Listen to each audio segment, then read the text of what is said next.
I tried YouTube. Yeah. Okay.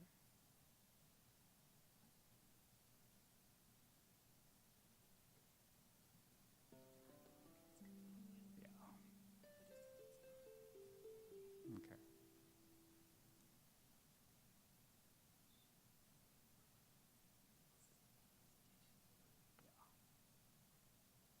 Great.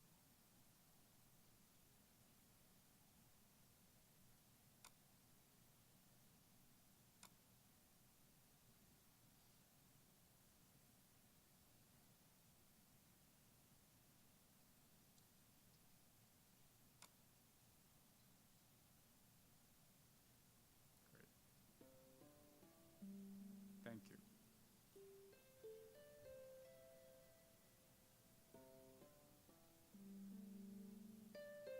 So you see Inabata on your right.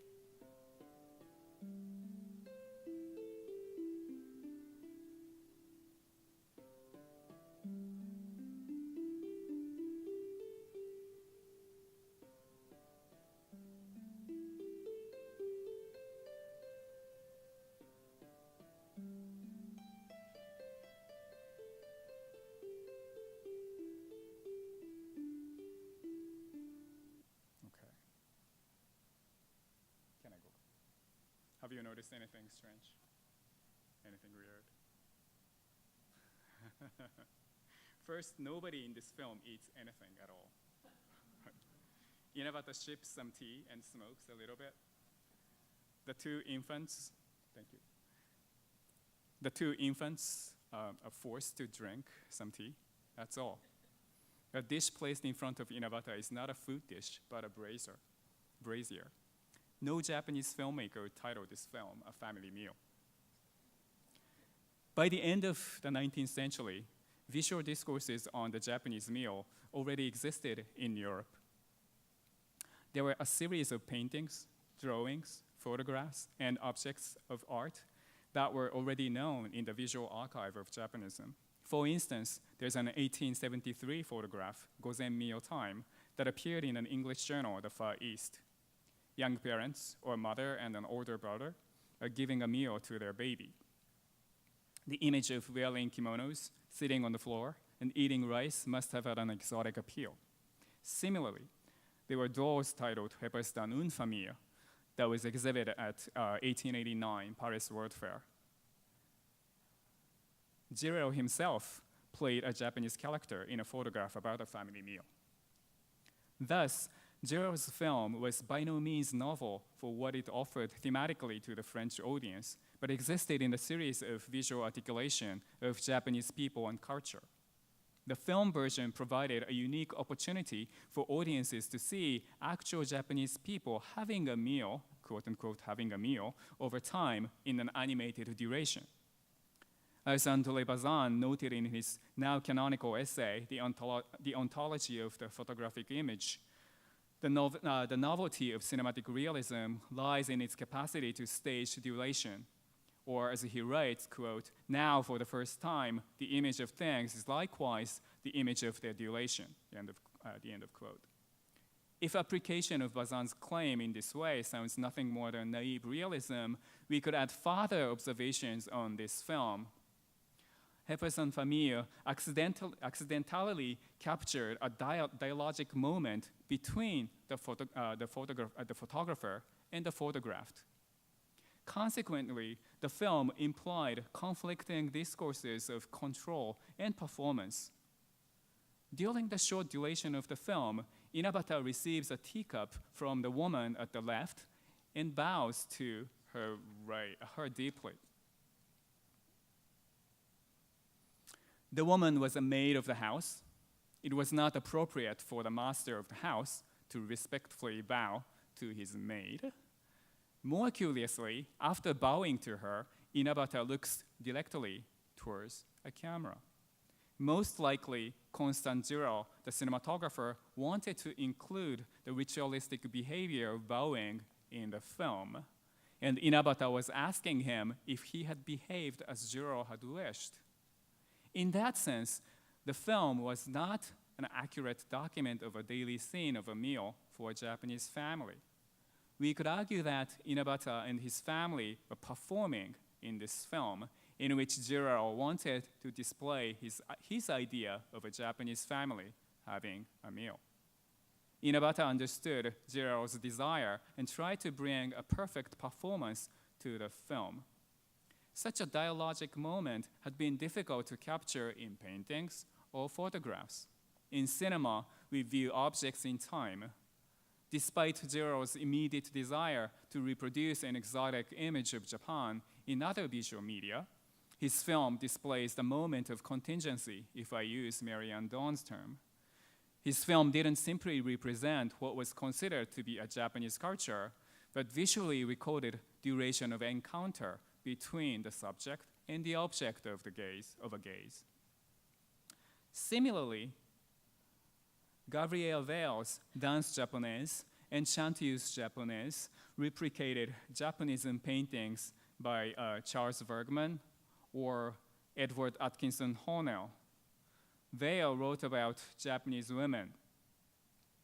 In order to fully understand the social status of Japanese women, we need to completely wipe out the sense of Western morality from our minds. Japanese girls are extremely attractive because they combine decency and indecency, obedience and obscenity, end quote. Indeed, almost all the women in the films by Jiro and Vale are geisha, except Inabata's family and a few others. It is not surprising that there were people who believed that most of the Japanese women were geisha. I want to draw your attention to the hesitant smile of this anonymous Japanese singer/dancer shot in a long to medium shot.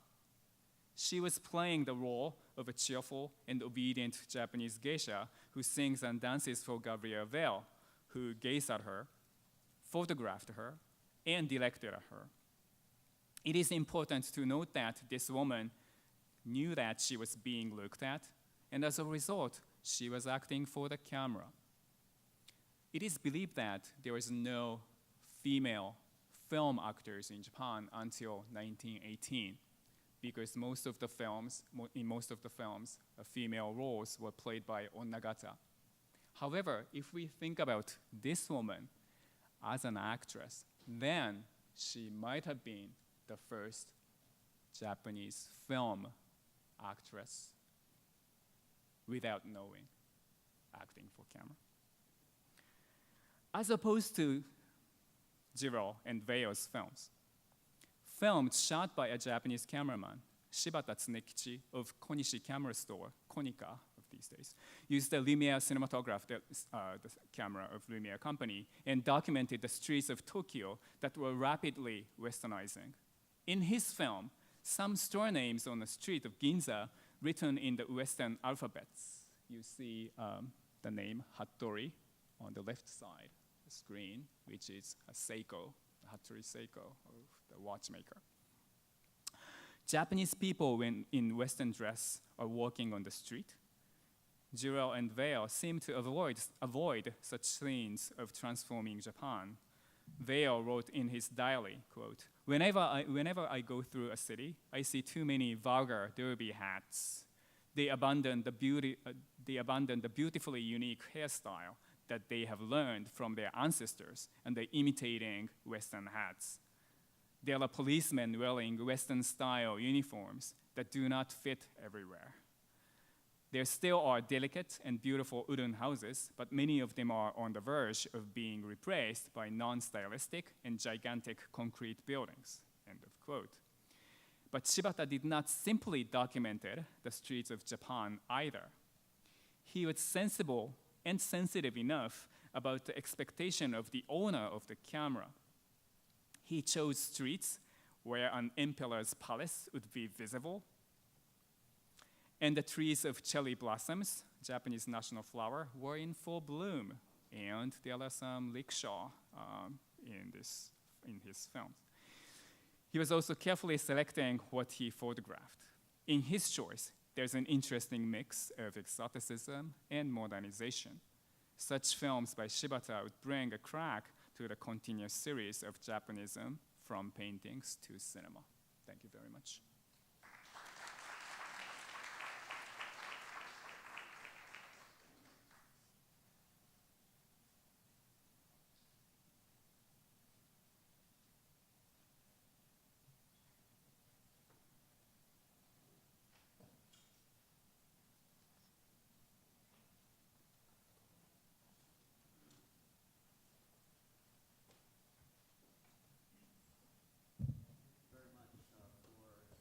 Wonderful presentations.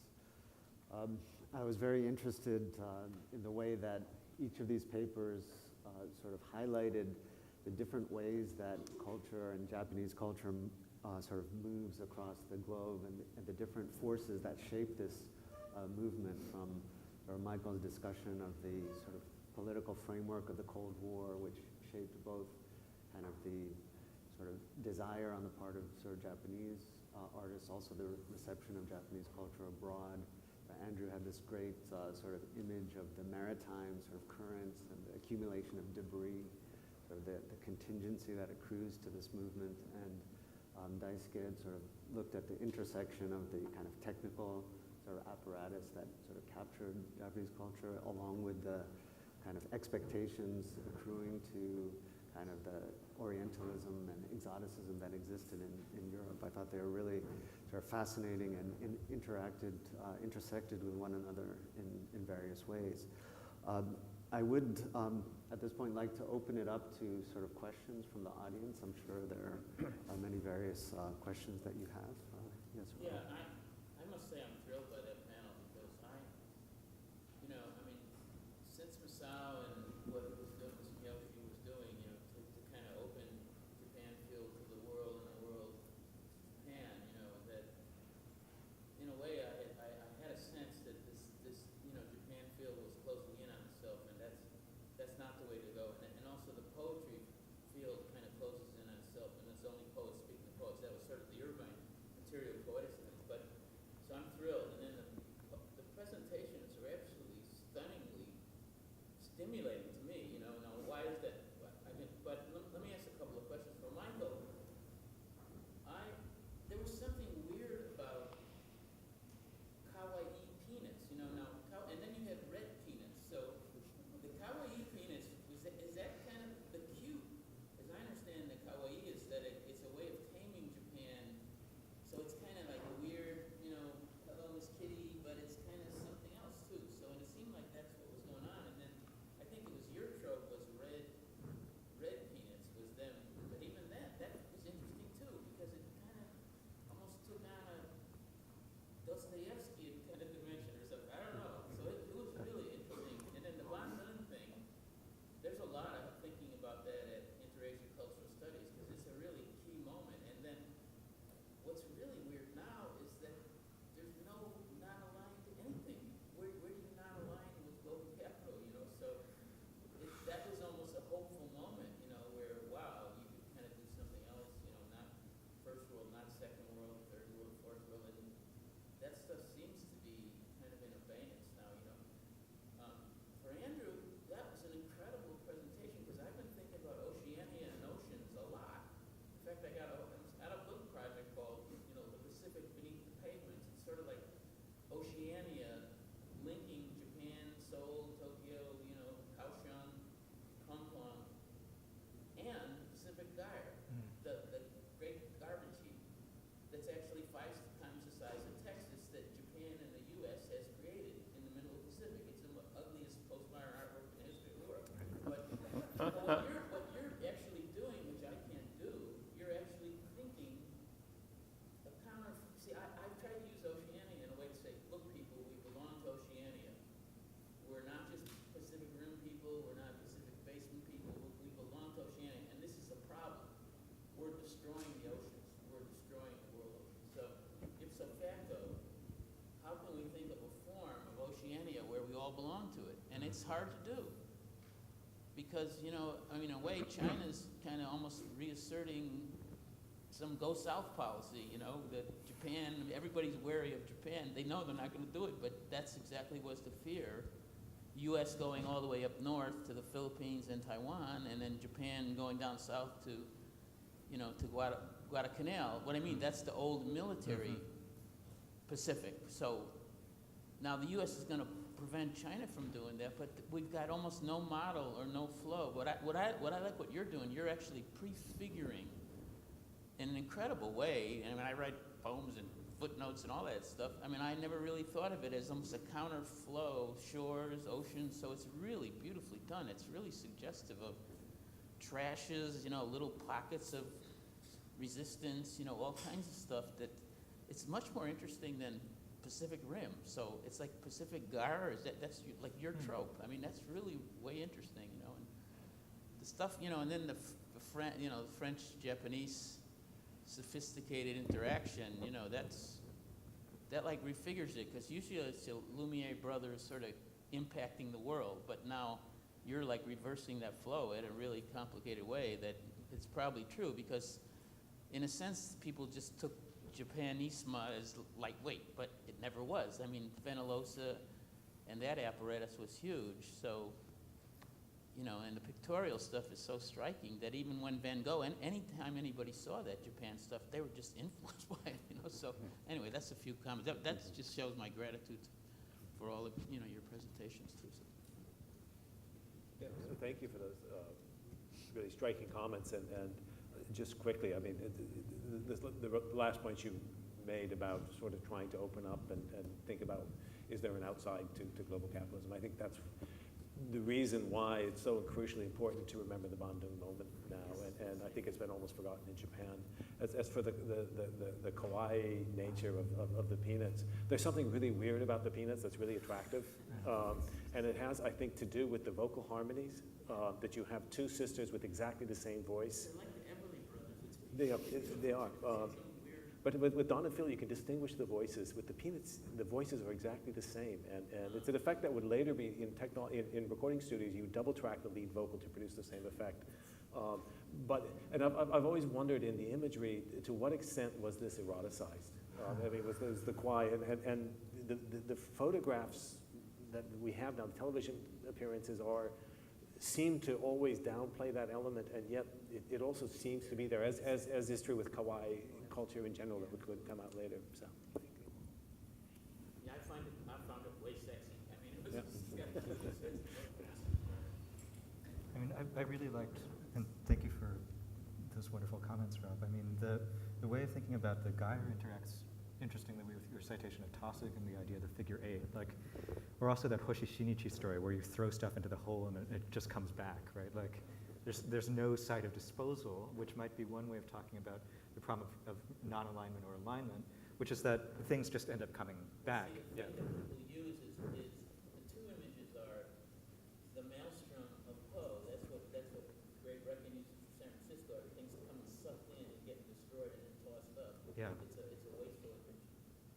The other image is more like the Hiroshima image too. So things just imploding, you know, and that's the end of the world. And you're actually doing something kind of hopeful, but I guess the point, my question to you would be, how can you think of that within the Anthropocene, you know, in other words, something really horrendously planetary that actually Miyao was talking about, the environmental totality that we need to all turn towards, you know.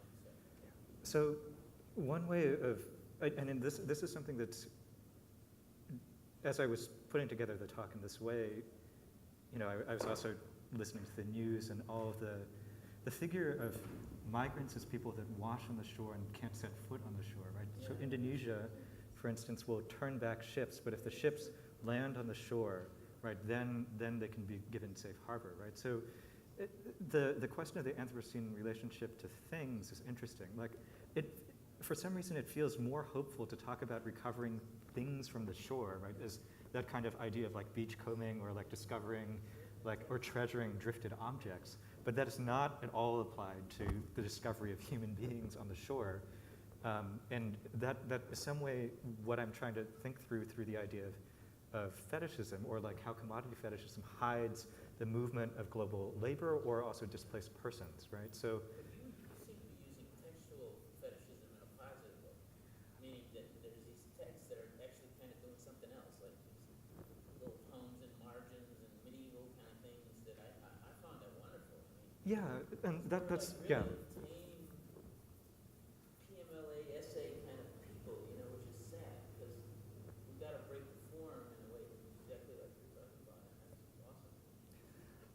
Yeah, I mean, this is where I think that Mulvey's work is interesting, which is that it acknowledges that there's a fetishism and then works with the structure of disavowal. Like, I know but is like something that seems like an overflowing structure, which I think interacts nicely with Michael's arguments about, you know but, right? There's like something more or in excess that might lead to a kind of hope, or it might just be a delusion that produces more consumption, but like, or like reconsumption or something like that. But yeah, I think you've hit the nail on the problem.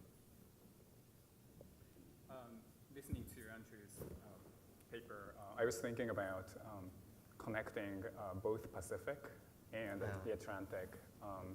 Because in relation to my presentation, well, I said the first female film actors in Japan appeared in 1918.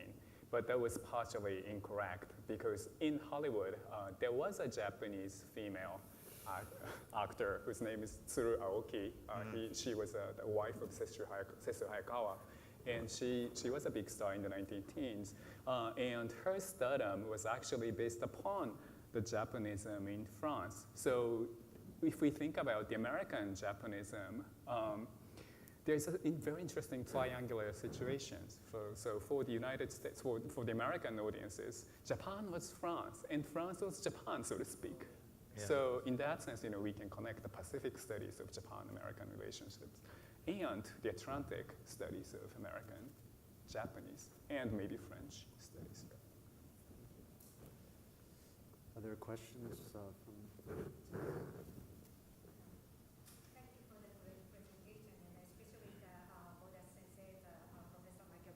It was very interesting. So, and I studied broadcasting in Japan, and I worked for the entertainment industry before entering the academia. So, and I was wondering the reason why that you specifically chose the Peanuts for your study.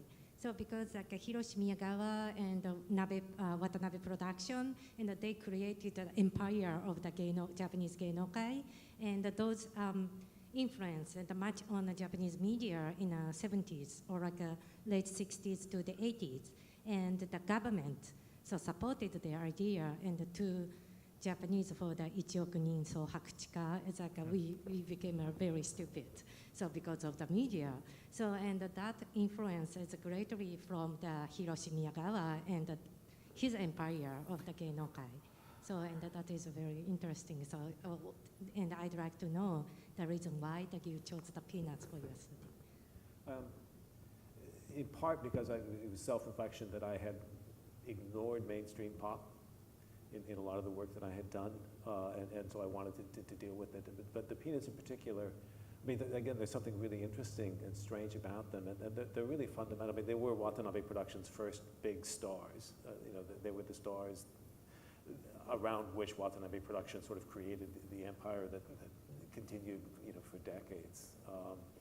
And of course, there are lots of other artists and singers and musicians and television performers that could be singled out. But there's also, I mean, there's just this really cosmopolitan, strange quality of the Peanuts singing songs from all over the world in all kinds of languages, and then the way that their music circulated outside Japan in such interesting ways. Just, they seem like a really terrific test case, but I'm sure that there are a lot of other test cases that could be used. Thank you. Other questions? Yes? My question is for Andrew. Thank you for your presentation. I really like the idea of a text as something that's pulling debris and cultural artifacts out of the world around it.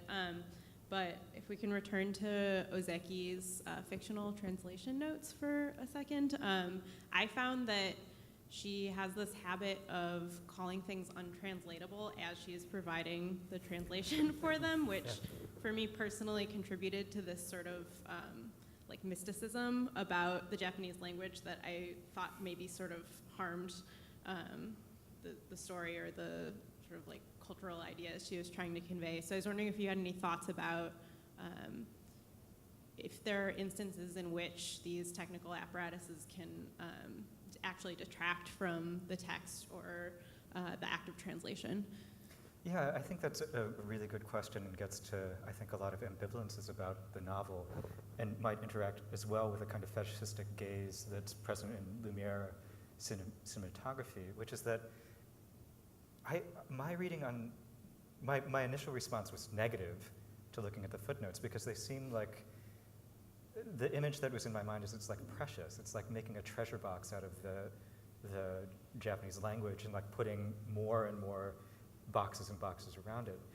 And I think the more generous reading is that it kind of exposes that in some way, right? Like it draws your attention to what's going on with those layers and processes of exoticization or fetishization of language.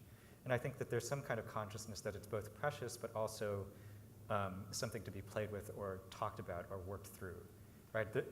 At some moments, the footnotes are so over the top that it just gave me kind of like traumatic nightmares of over-translating